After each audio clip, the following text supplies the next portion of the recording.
We're going to talk about what orders you should be choosing for this year on DoorDash and really any food delivery app. And also when to start, what zones to work in, give you guys some expert tips. Let's go. My name's Pedro de Santiago, here again with the RideShare Guy. 2022, a lot of changes have happened with these apps, right? Gas prices are high. Some people are ordering less on the apps. Maybe they're tipping less now because of inflation and gas prices, and food cost is up. When food cost is up, restaurants charge more. But in today's video, I'm going to share with you guys exactly what orders you should take, what orders you should not take, and I'll show you guys some examples. First thing you want to do is make sure you're in a good zone and you're working in a good area, okay? Now, each market, each zone is going to be very, very different. You might be rural, you might be more urban, it might be densely populated. You might have to drive some highway miles or backcountry roads. You have to implement this to make it work for you. Now, I will say this. I highly recommend if you're in an area, okay, and it's a lot of restaurants close, and the restaurants are close to neighborhoods, like this neighborhood here off South Grand in my Webster Groves area, right? It's fantastic because you'll get a lot of customers that will order from these local joints or chain joints, and they live kind of close with, 5 miles or less, sometimes 1 or 2 miles. Those are the orders I really love. They make you efficient. You could knock out 3 or 4 orders an hour when it's busy. Find a zone like that. I call it like my little honey hot spots.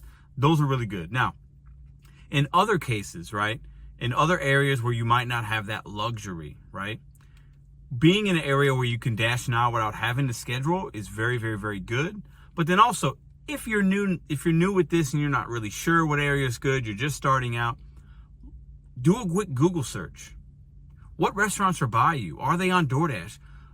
Act like you're a customer. Act like you're somebody new in that area and you have to find out where the things are at that people are ordering from, the places. Do a little bit of research. 20 minutes, you can find out a lot. Also, go on the DoorDash app. As a driver, you should have the DoorDash customer app, right? So you know exactly what options in your market are available. That might tell you exactly where you want to be and place yourself logistically. Now, with anything, there's going to be lunch, is it dinner? There's going to be some areas where the restaurants are more dinner heavy or more lunch heavy. Sandwich places, salad places, quick places, in and out kind of places like you are going to be good for lunch. Places that have a higher ticket items, like it costs more, the subtotals are higher, those are going to be better for dinner. So make sure you break those up depending on what time of the day it is you're going out. Now, I do recommend turning on, when you're getting ready to work and you're ready, you got all your equipment, you got gas, your car's ready, you've got allotted time, your battery's charged, all that good stuff, right? Turn on your app right away. Don't wait till you get to where you want to be. Turn it on, because you could get an order as you're leaving your home, your apartment, wherever, as you're clocking out from your W-2 and you're going to do this for an hour after work. You turn it on as soon as you're ready. Don't wait to get to where your perfect spot is. Drive towards that area, right? If you like a certain spot like we just talked about, turn it on immediately. You might get an order from a place that you're really close to, taking you to where you want to go. You don't know unless you turn it on. Don't just drive and then turn it on when you get to where you want to go. You might be missing out on an opportunity. And if things come in on your phone and you don't like them, you simply don't take them. Now, another thing that's big within the gig economy for drivers, especially now with gas the way it is and the orders coming in, how they come in sometimes, you have to have a miles to money ratio. Now, I'll give you an example. I'm going to put a couple orders here. So here's this one here. Now, for me, I recommend $2 a mile minimum in most cases. It's hard to be profitable when you're going below that. Now, there are some cases to where if it's the end of the day and you get a, $10 order going 8 miles. So, it's $1 a mile, but it's not $2 a mile, but it's going in the way you have to go anyway. You're going in the direction of home. Take that all the time because you got to go that direction anyway. You're making money on miles. You're going to drive anyway. But if you're trying to, you're starting your shift and you're in the middle of your shift, you need to make sure you keep yourself positioned where you want to be. Long mileage can take you out of your zone and you have to drive back. Long mileage could also take you longer depending on the mileage. If it's highway, that's a little bit quicker, but if it's a lot of non-highway, that could take you a while. That 8 miles could take you 20 minutes to drive depending on traffic, right? So make sure you have a miles to money ratio, right? So if you see something like this, snag it, right? As long as it meets your other criteria, right? But if you see something more like this, you stay away from that orders. Lowball orders, $2, $3, $4 orders, you just don't take them. They're not worth your time. They're not worth your effort. And you got to stick to about $2 a mile on average, right? You might have some that are $1.50 or so, but then you have some that are $3 or $4. You want to stick to about $2.25. That's the sweet spot to be profitable in the gig economy in 2022. Now, when it is slow, or maybe it's 1:30, 2 p.m. and you're still out, it's after lunch, or maybe it's 4:30, 5 o'clock, you're out, but it's before dinner, but you still want to make your money and you still have that time dedicated to be out and the app is on. Be willing to adjust.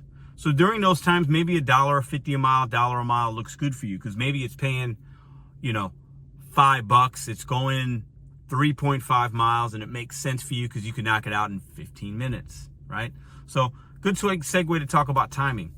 Time. The more time you waste sitting in your car, waste sitting in a restaurant waiting for an order, waste driving on long distances, it's all a matter of time. You want to get about 3 orders done an hour, especially during peak time. So from 11 to 1, that should be your goal. From, I would say in the summertime, 5:30, 6 o'clock till 8 or 30 or 9, 3 orders an hour is where you should be. So you should allot yourself about 20 minutes maximum per order. And these are good paying orders, right? But when it's slow, if it's $6, $7, takes you 15 minutes, hey, why not? If you can do 2, 3, 4 of those, if you get lucky an hour, you're still making a decent amount of money. But think about the time that it takes you and choose merchants wisely, right?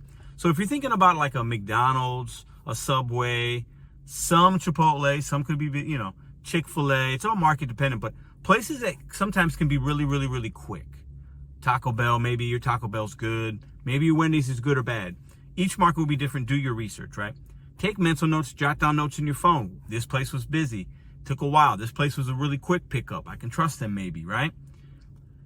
Being efficient and fast and knowing what merchants you want to pick orders up from, because you can be quick, versus which ones to stay away from. Give you a few examples. I stay away from most of my wing stops in my market. Wendy's, I don't go to Wendy's.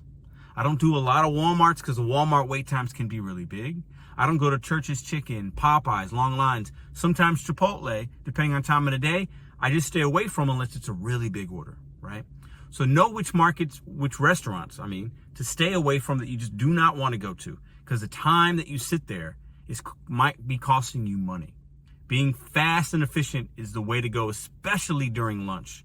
During dinner, it might be a little bit different because you might see an order that's paying you $12 to $20. Hey, if it takes you 30 minutes from beginning to end, that's a fantastic order. It's a good pace, right? If you can do 2 of those an hour, you're making 24 or $30. Not bad.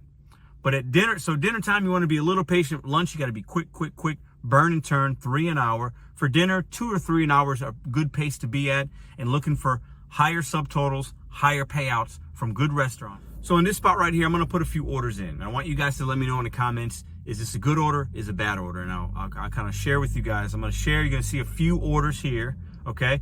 Look at the miles to money. Real quick, you're looking at the dollar amount and you're looking at the miles. Quick decision. So you see $6, you see 3 miles, $2 a mile. $6, 2 miles, $3 a mile. Quick little math, really easy, right? $10, 5 miles, $2 a mile, right? You got to be able to decipher that. But the big key here as well, and this is for somebody that as you start to learn your market and you learn your positioning and your zones, where is that order leaving you? So you're in your zone, everything's going good. It's 12 p.m., you're in the middle of lunch. You get an order that looks great. Let's say it's $8, but it's going 8 miles. So the miles to money is not quite really there, but you like that cash flow. You like the $8, right? But it's taking you out of your zone technically. Or maybe it's taking you in the middle of somewhere and you got to drive all the way back. Those might be round trip miles. Now, for some of you guys, you might take a good order taking you out of your zone because your market, like mine, might allow you to zone hop to where I can start in Webster Groves, take an order a few miles, right? Zones are sometimes just a few miles away to downtown St. Louis. That's where the drop off is. And sometimes I can turn my Webster Grove dash, start a downtown dash. And if that drop off leaves me in a hot zone where I know a lot of restaurants are at, I don't turn down good orders. Zone hopping can be good, but you have to know your market. You have to know, are you going to be able to dash now when you get there? And if you don't feel like you can, you probably shouldn't take the order, because then you got to drive back to where you just came from. And that costs you more miles, more gas. And really, at the end of the day, any good day and any good driver is going to have a goal going into your day. So if your goal is $100 and you allotted 4 hours for you to be out, so you should be at about a $25 per hour pace. Maybe 1 hour is 20, 1 hour is 30, 35, but 25 is about where you want to be. But you got to set a goal and you work down from the goal, right? So you can look at your dash, you can calculate it in your head, however you want to do that. But you're working from 100 all the way down, right? So if you've had a good day, you've been out for 3.5 hours, you've made $85, and you see that last order come in, it's $15, but the mileage is a little high, right? But it doesn't leave you too far out of where you want to be. Take that bad boy. You just accepted it. You really just met your goal. You get home and you're done. Don't leave good orders out there if you're close to your goal. Take them, take them, take them. Now, if you're at $97, right, and you really want to be at $100, don't take a $3. Be patient. Wait for a $6, $7, $8 order. Wait for something better, and then just maybe make $103, $104 that day. Because once again, you can't be profitable at all if you're taking $2, $3, or even sometimes $4 orders. It's really hard.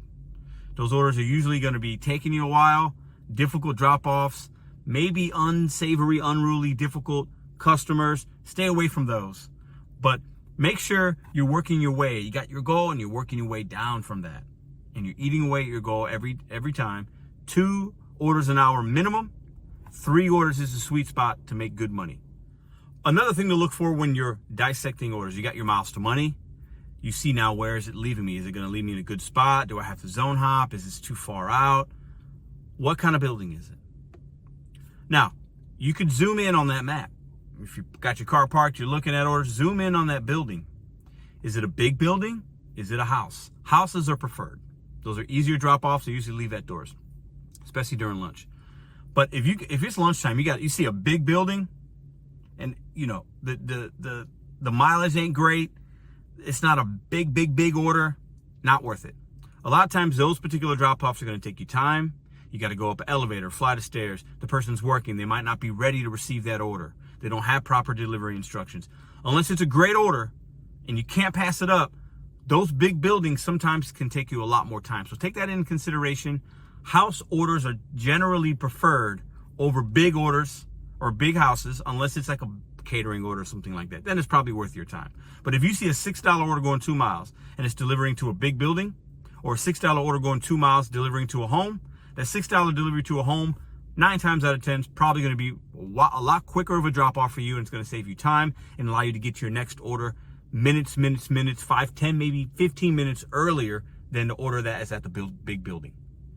And as you're out, you might see orders that say red card needed, you have to pay for it, shop for it. I recommend those. Have your red card. You can get good orders for that. You just got to understand it does sometimes take a little bit of time. Watch your item counts. So like at Walgreens, CVS, I try to keep it at about 7 items or less, right? And, have your red card, because those orders come in clutch, especially during the slow times of like 1 to 4 or like 4 to 6. Those times, you don't have a lot of orders from food delivery, but you have some good Target, CVS, Walgreens, things like that. Use that red card. Another kind of order you might see is a stacked order like this one. You'll see good stacks. You'll see bad stacks. For me, if I see a stacked order, I try to keep my stacks at about $12 a piece. Okay, or $12. So if I'm going to 2 different places, or sometimes you even see the same restaurant but 2 different drop-offs, $12 is my minimum.